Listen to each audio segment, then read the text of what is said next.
Inilah kali terakhir saya memberikan baja pokok limau kasturi yang saya tanam pada hujung bulan Januari yang lepas. Dan selepas itu pokok dibiarkan tanpa diberikan sebarang baja. Dan dalam pada masa yang sama, pokok limau kasturi ini masih ditanam di dalam bekas polybag hitam. Dengan keadaan pokoknya sedang berbunga dan berbuah. Dan inilah kesannya selepas 5 bulan dibiarkan tanpa nutrisi.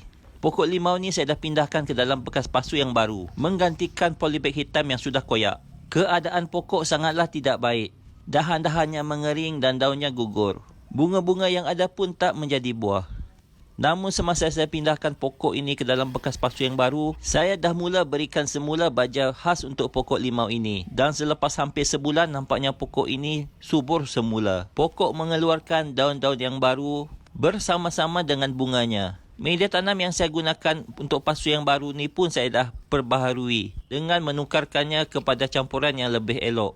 Saya menggunakan campuran tanah hitam, sekam padi bakar, sekam padi mentah dan kompos. Pada minggu ini saya masih teruskan dengan pembajaan dan kawalan serangga perosak seperti ulat yang sedang menyerang sekarang.